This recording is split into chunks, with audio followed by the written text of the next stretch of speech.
Yo, what's good guys? It's Theslykrow. How y'all feeling? Hope you're doing well.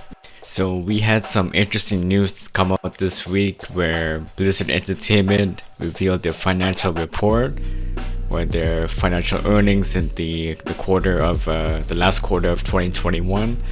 And apparently in the third quarter of 2021, they've netted a $1.2 billion in revenue from microtransactions alone.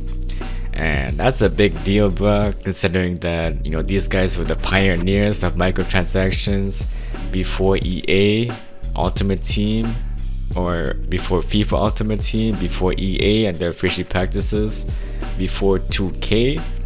Listen, man, a lot of gamers have had a bad taste dealing with microtransactions, and especially when it comes to loot boxes.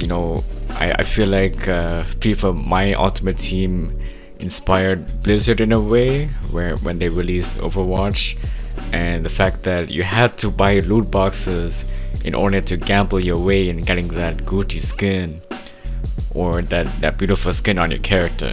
So it ended up being a gambling game, which a lot of people in the community didn't vibe with at all. So yeah, when it comes to microtransactions, Blizzard is definitely the king of them all. And when you think about Warcraft, there's a lot of people really dedicated to that game. That MMO was really hard back in the day. And I've had a few friends back in the day that suddenly came out of the woodwork and brought out to my attention that they did spend a lot of exorbitant amount of money on the Warcraft. So when it comes to microtransactions in that game, like a lot of people really like buying the mounts and the skins of that game. And the monthly subscription of Warcraft is absolutely insane.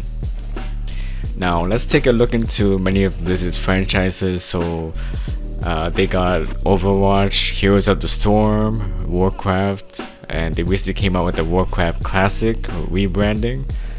So that brought a lot of people back into the game. We had Diablo 2 Resurrected, Hearthstone, and Hearthstone was really big on Twitch back in the day. I feel like that was a really good publicity for the game. And hey, when you make a free-to-play card game, that's some easy cash with the microtransactions. A lot of people are gonna be buying the packs, trying to get the best card, the epic cards, everything. And yeah, I'm not gonna lie, I was big into Hearthstone back then, but these days I kind of switched to Magic the Gathering, and also Runeterra is pretty hot right now. So I don't know the state of Hearthstone right now, but it seems like they are still making a lot of microtransactions. And the thing is, when it comes to Blizzard games, like a lot of people are sheep when it comes to Blizzard games, and I feel like that's how Blizzard can stay prevalent in their shady business practices and catering to these whales that keep spending the cash, spending the moolah just to look fancy, just to stay competitive. And when you look at a game like Hearthstone, where these dudes are pulling out seasons every 3 to 4 months, you got an expansion coming out every 3 months, or pre-order this new expansion for 60 bones. We got y'all when it comes to switching up the meta and adding a new dynamic to the competitive scene. And these tactics are working, as we see these microtransaction numbers popping off for them. And now when it comes to the gaming industry, there are a few companies out there that do rely on microtransactions as their trump card. So when you look at a game like Genshin Impact, and this game exploded on the scene as soon as it came out, and I think it was really huge on the mobile gaming scene.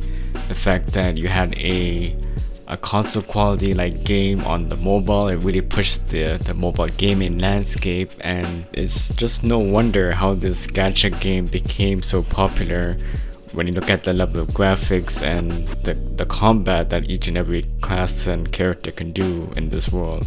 It honestly kind of felt like Zelda Breath of the Wild Lite on the phone, and it was really fun to play. Now, if you wanted good characters in this game, you had to spend the money and pray you had a good pull with one of these gacha spins. Now, another company I did want to bring up is Ubisoft. And when you look at the recent games as of late, they did add microtransactions to their single player games in Phoenix Rising and also in Assassin's Creed Valhalla. And it seems like Ubisoft is making their games pseudo games as a service nowadays. And when you get into the shop of AC Valhalla, this is where you get to buy exclusive gear for your character. You get to have a skin for your mount. You get to buy skins for your boat as you're traveling.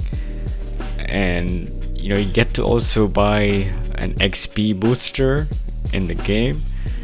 And it's like, Ubisoft, what are y'all smoking, bruh? This ain't it. Who in their right mind would buy cosmetics for a single player game? And I don't get the sense of direction of the microtransactions of Ubisoft games trying to make their single player game like a game as a service, and it's definitely looking sus on that part.